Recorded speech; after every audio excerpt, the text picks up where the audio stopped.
Hey guys, back with another Echoing Thoughts podcast here, episode number 111.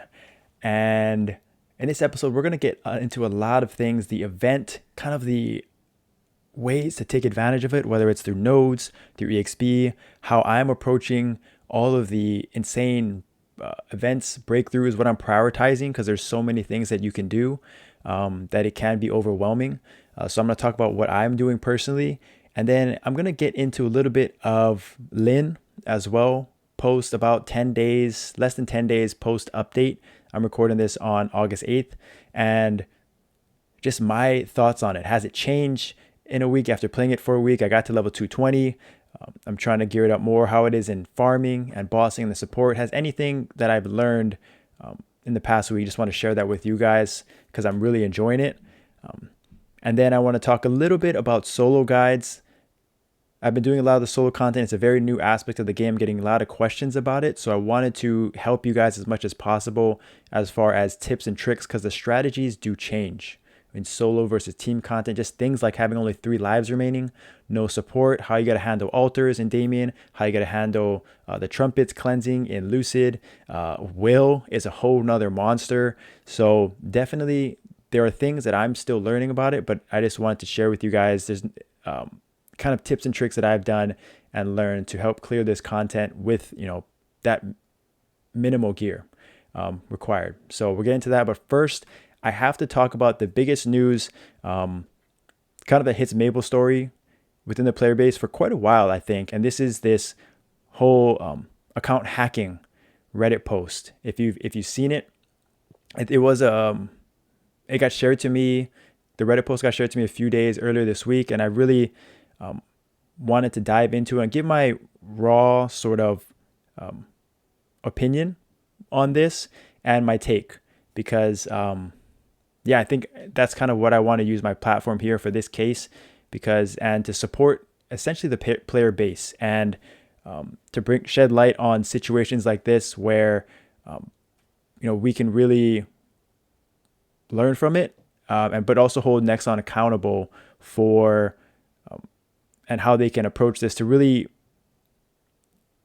get in the good graces, or kind of where put their money where their mouth is, as far as how much they want to really, if they say they want to they care about the player base, the community, and all the feedback that they get, and they want to do right by their customers. This is a great opportunity for them. So I feel like this is something that I wanted to just give my opinion on, right?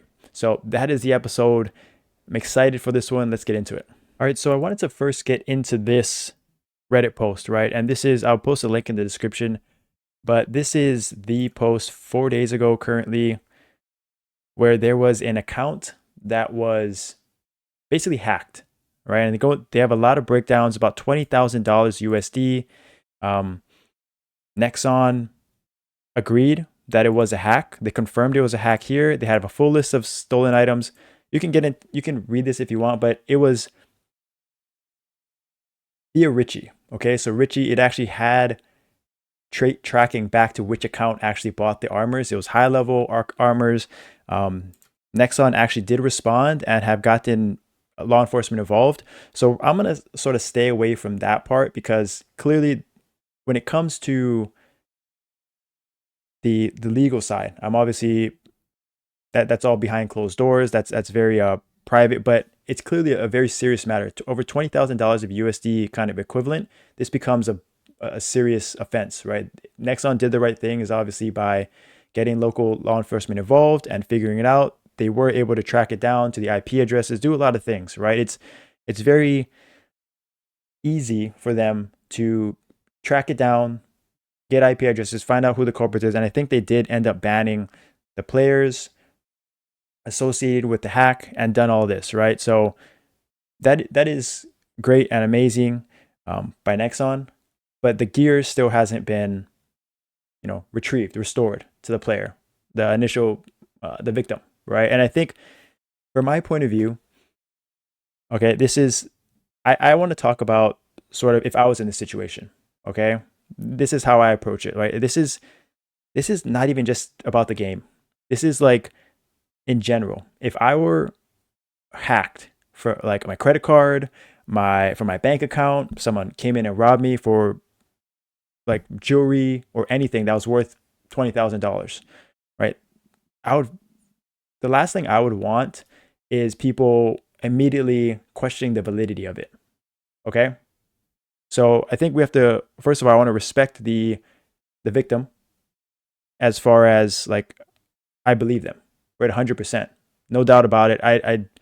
I'm not going to be that person that is just assuming it was just an account, they probably did account transfer even though they said they didn't, and that they were doing things they weren't supposed to do, and that's how it got caught, but they're trying to, cover it up.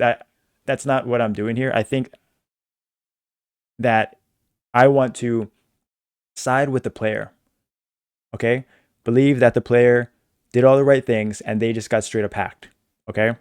Um and yes, there's a lot of security things involved as far as double authentication, next on ID. I know people have talked about as far as like how easy it is to, even if you change your password, if it's like a Google or a Gmail password account and you still change your password, the player can still get in, even if after you change the password, or the hacker can still get in. So there's a lot of layers to this that obviously they can improve on security wise.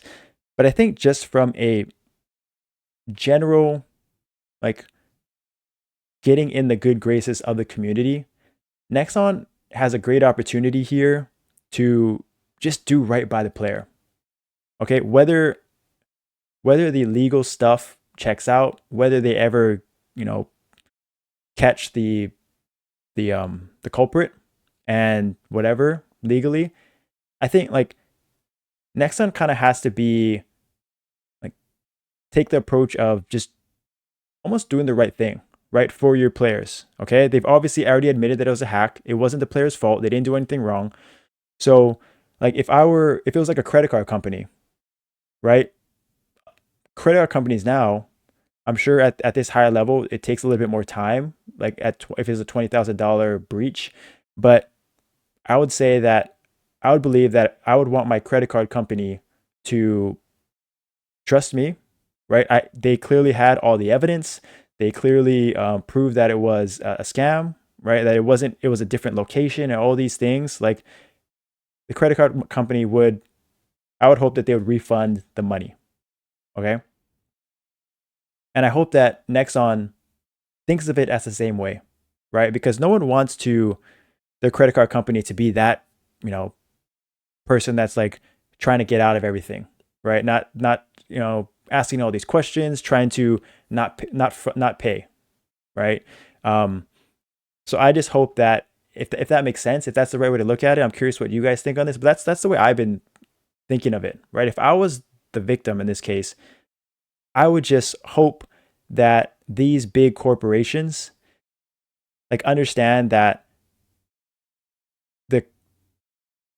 that it's more than just the $20,000, right? It's all of the um, future, right? It's all of the rest of the community, the player base that is going to feel a certain way if this does not get resolved. Something that was they were hacked, right? They were the victims of a crime, and I just hope that Nexon uses this as a great opportunity to do right by the player and do right by the community, that we can trust them to have our backs, right? Because I'm gonna be honest, customer service for MapleStory Mobile is not their strong suits. They've tried to say, when it comes to feedback, when it comes to, listening to the player base, that they want to do that, and made implementations to the game, quality of life changes to do so. I think this is like if they do this and they do right by the player, regardless of what the legal side, is, then I would be the first to admit that Nexon is sort of changing their image, right? They're not this money hungry corporation business that only cares about their bottom line. Okay, so that is my take on it. I hope and see that they do the right thing, um, and kind of put their money where their mouth is as far as caring about the player base. But I'd love to hear you guys' opinion on this. Please Just want to reiterate, be respectful, right? There is someone that, like, this is a human being that has their um kind of their life turned upside down a bit, right? So please be respectful of their privacy and their just their whole situation, because this is kind of everyone's worst nightmare, right? All right, so let's get into this event here. They've just been throwing so many things at us right now, and there's obviously more things coming with this octopus reward. But here's a new one that I think is insane that you guys have to take advantage of. Just free EXP. Okay, so first of all, I'll get into this later on because I already did this on this account. But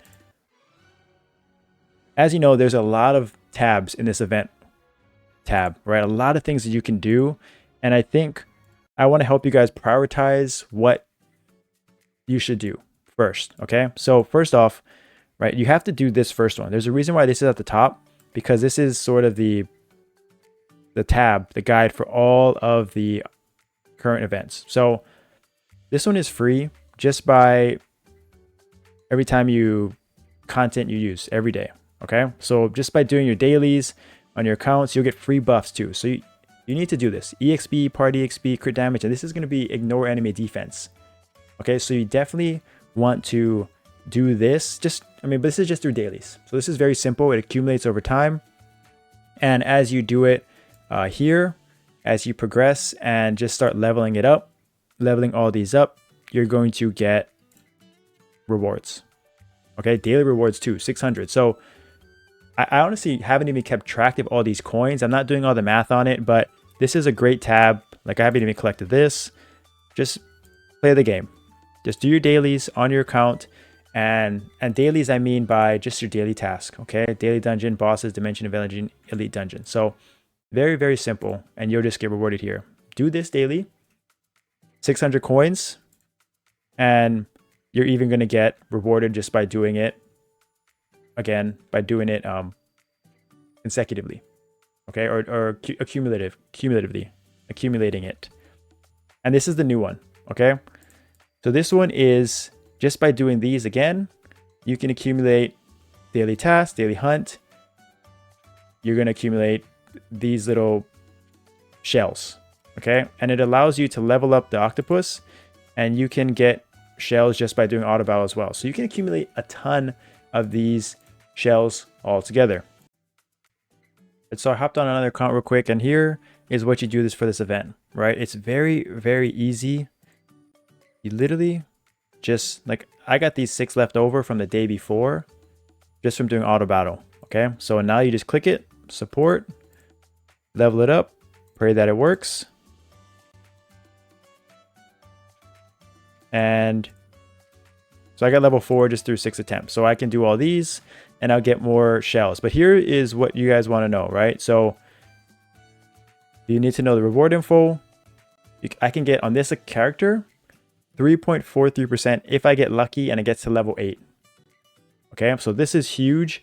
The odds are pretty low. Or you get the option of choosing 30 nodes at level 8. So whatever you choose, it's your choice. And this is daily. This is absolutely huge. This is a great way to either level up your mains, level up your ults, or just build them up. Free 30 nodes a day, if you're lucky, is insane. Okay, so here is where you only can claim one. So pick wisely. And this is where EXP versus node stones. Okay, so what I'd recommend, do your dailies, right? And then do your auto battle. Make sure you get this to level 8, because level 8 is actually a huge bump if you can. From 2.5 to 3.9, and from 21 to 30 nodes. Massive, absolutely massive. And if you choose it on the wrong character, it's okay. It can be exchanged via storage. So, but just keep, that's the nodes, by the way, not the EXP. But just keep that in mind, okay? Because this event, if there's any event that you should do, that's the one. Do your dailies and get your nodes or get your EXP. I just got my 3% at level 246 is a must. All right. for me. So use it in whatever situation you want to, but I highly recommend, again, going to this first top one and prioritizing this. And then if you have a Lynn, this is a great one as well. Just leveling up your Lynn, doing your dailies, and you're getting a free XP on this account. So right here, let's see, my Lynn is level 190, and my main just got 4%. So again, there's a lot of different things you can do. Breakthrough is another great one. Again, EXP, 1% at this level, and you're just going to get accumulate. So I've been a little slacking on this one, but again, nothing crazy, just doing your dailies. All of these are daily hunts, daily task. This one is daily hunt, daily task. So the game is literally telling you, if you do the bare minimum as far as dailies, you can take advantage of it in this event. You can take advantage of it in this event. Doing auto battle, you can take advantage of it here and here as well. So this event is insane. You definitely do not want to miss on this, and use it however you want to. Whether it's your mains, your ults, nodes, your XP, there's options for everybody. So that is just a cool little insight on the events. And obviously, man, like the amount of things you can get. So I use Changes Pro here. There's just so many things you can get. I even bought guild points. The shop is a shop. Do what's best for you. And they're going to give so many. They're going to give so many coins. You're not going to want to know what to do with all of them. So overall, Lynn, in my opinion, it feels very good, man. It feels very, very good. As far as the mobbing is okay. I'm going to be first to say the kill counts is decent, but it relies on, when you're in a team setting, I don't think it's going to perform all that great, because the only real like passive skills or place down skills that make great mobbers is Penny and this kind of place down Earthquake here that doesn't really do that much damage, but it all relies on having a mob near you so you can attack, and everything triggers. The dash is pretty good, but I think it's okay as far as training in a party setting, especially. But I mean, I think people are starting to realize how good Lynn is. It's definitely one of the best classes that's come in a long time as far as just a support, right? Arrow is pure DPS, High Alto is pure DPS, Ho Young, DPS, like all these classes are all pure DPS. So it's, in my opinion, it's probably the best class since Sia. Because of just the amount of, the damage is pretty solid. I'm not gonna lie, the burst is pretty solid. I'm actually cranking pretty hard without even hitting my max damage cap. And the support obviously is off the charts. It has so much flexibility as far as being a paladin type, or a bishop type, or a Sia type, or a combination of all of them, with the party iframes, the party heals, the party shields, and self-sustainability in solo mode as well is pretty good. So one of the sneaky things that I need you guys to know that allows Lynn to gain HP pots or not lose HP pots in training, okay? And it's this skill right here. You have to focus target yourself. So once you focus target yourself and you put this skill on pet, focus heal, it is like you're not gonna die, okay? Or you're not gonna die, and you're not gonna eat up HP pots. Okay, so I don't have any of these other like iframe skills, like even these healing skills I don't have here. This is all bonus because I don't have slots. But so like this is a heal skill, this is the shield, ethereal form. I don't have any of these on pets during training, but what I do have is this this focus heal right here, and you're gonna see 24-second cooldown. Like I don't even have this party iframe here as well on. I cannot put that on pet, but my HP is just going to be like, even in here where I don't even get HP pots, I'm barely going to use any, because once I have this heal, it's going to tick through and heal through all of the incoming damage. So you have to make sure your focus target is on, okay? And it's for yourself. And look, now I'm just passively healing 6,300 or 6,500 every second for the next 30 seconds. So this is a little sneaky thing for training as far as keeping you alive and honestly just saving you HP pots and MP pots. But yeah, look, I'm at full health, chilling for 30 seconds of the fight. So keep that in mind. Something I learned. And then hyper stats again. People have been asking. 3 skills here. And then sneak attack. Extra strike for sure. And then if you wanted to choose reinforce for Peck over sneak attack, I wouldn't blame you, but you definitely want the lines for these skills. These are the top priority, okay? The line hits for bossing. And then hyper stats. I would, like here, I don't have max damage cap because I'm not capping.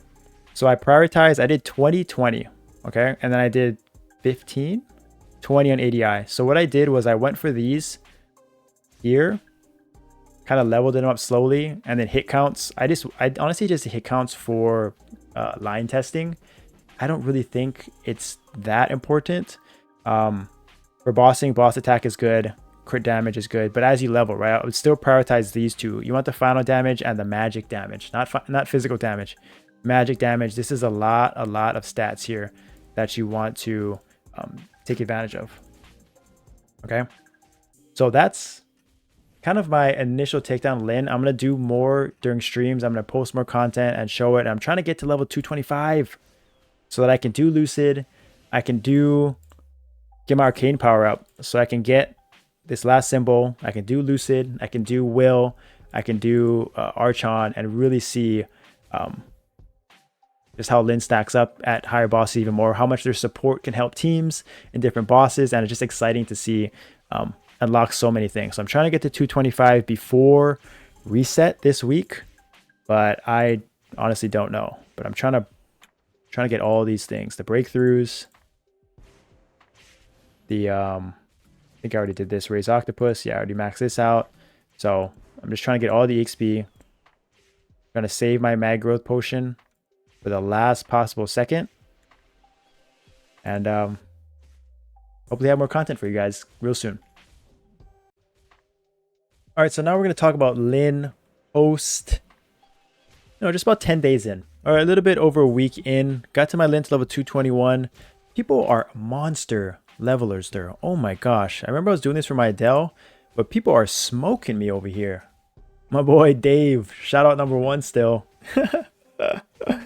Oh, I love this guy, dude. Every new account he's got it, but I'm level 221, rank 9. Like, these people are crazy.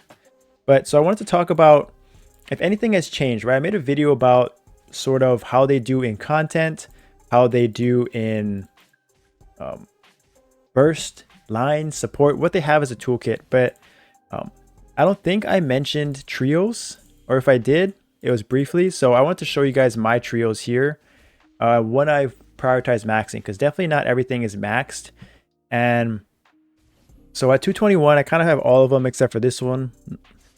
But you can see here I have 3 trios still, which is probably, and my skills aren't even maxed properly. Okay, well, max. So the ones that I want to focus on was Smash, obviously the main skill, Raid, and Predator's Blow, because these are my 3 hardest hitting attacks that can be enhanced via boost nodes, and then Sneak Attack, and then Peck.